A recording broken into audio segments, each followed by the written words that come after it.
বিশ্বজুড়ে বাংলাদেশি পাসপোর্টের এখন একটা করুণ অবস্থা। ১০৬টা দেশের মধ্যে বাংলাদেশের অবস্থান হচ্ছে ১০০তম।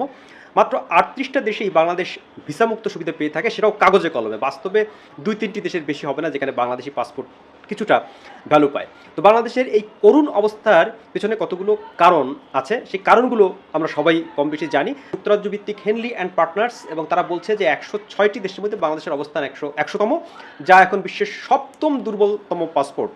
মানে শেষের দিক থেকে বাংলাদেশ শীর্ষে দিকেই আছে। এবং বলা হচ্ছে যে ভিসার অপব্যবহার, অবৈধ অভিবাসন এবং কিছু বাংলাদেশির বিদেশে অপরাধমূলক কর্মকাণ্ডের কারণে পাসপোর্টের এই অধপতন হয়েছে। ভিসার অপব্যবহার বলতে বাংলাদেশের পাসপোর্টধারীরা অনেক সময় পর্যটন ভিসায় বিদেশে গিয়ে কাজ টাজ করেন, তাছাড়া বিভিন্ন অপরাধমূলক কর্মকাণ্ড তারা করে থাকেন। আর এর বাইরে বাংলাদেশের যদি উন্নতির কথা আমরা ধরি, অনেকেই অনেক গাল গল্প অনেক কিছু বলে থাকেন। বিশ্বের সঙ্গে যদি আপনি তুলনা করেন, পৃথিবীর অন্যান্য অনেক দেশ যেভাবে এগিয়েছে সেই গতিতে বাংলাদেশ কিন্তু এগোতে পারেনি এবং আক্ষরিক অর্থেই খুব বেশি উন্নতি আসলে এই দেশের ঘটেনি। যেটা হয়েছে অনেকটা সূচক বারবারান্ত করে দেখানোর যে উন্নয়ন। আপনার দেশের ভিতরে যদি উন্নয়ন না হয় তাহলে এই পাসপোর্ট সূচকে এটার কোনো উন্নতি ঘটবে না এবং বিশ্বব্যাপী কিন্তু এই পাসপোর্টটা সাদা কাগজে পরিণত হয়, স্রেফ একটা সাদা কাগজ। বাংলাদেশি পাসপোর্ট কোনো বিমানবন্দরে কোনো ইমিগ্রেশনে আপনি দেখবেন যে এটা তেমন কোনো গুরুত্বই পায় না। এবং যেটা বললাম এই কারণগুলো তো রয়েছেই।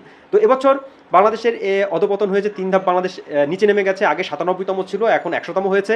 সবচেয়ে ভালো পাসপোর্ট হচ্ছে সিঙ্গাপুরের, এবং একটা টাইনি কান্ট্রি, ছোট একটা কান্ট্রি। বাংলাদেশে একটা গ্রামের সমান বা একটা উপজেলার সমান একটা দেশ, সেই দেশ হচ্ছে বিশ্বের সবচেয়ে পাওয়ারফুল পাসপোর্ট তারা ধারণ করে। তাদের সেই পাসপোর্ট দিয়ে ১৯৩টা দেশে ভ্রমণ করা যায় ভিসামুক্তভাবে। এরপরে আছে দক্ষিণ কোরিয়া, তারা ১৯০টি দেশে ভিসামুক্ত প্রবেশাধিকার পায়। মানে কতটা পাওয়ারফুল তাদের পাসপোর্ট, চিন্তা করে দেখুন।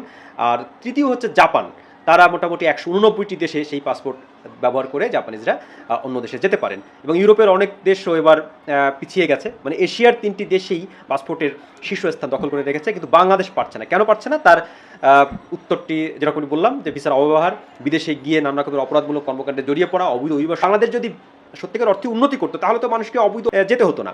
লিবিয়া উপকূলে মানুষের কিন্তু লাশের একটা সারি সেখানে, এবং একটা বড় অংশ বাংলাদেশি। তারা এই ২০-৩০ লাখ টাকা খরচ করে এই ঝুঁকিপূর্ণ পথ পেরিয়ে তারা বিদেশে চলে যাচ্ছেন।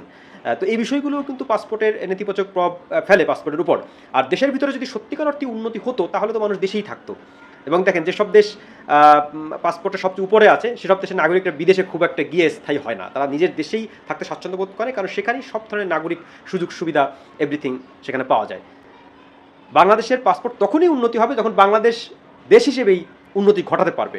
এবং যেহেতু আমরা উন্নতি ঘটানোটা গালগল্প পর্যায়ে আছে আমাদের সব উন্নয়ন, সে কারণে আমাদের পাসপোর্ট নিচের দিকে নামছে। উন্নয়নের সঙ্গে পাসপোর্ট একেবারে গভীরভাবে সম্পৃক্ত।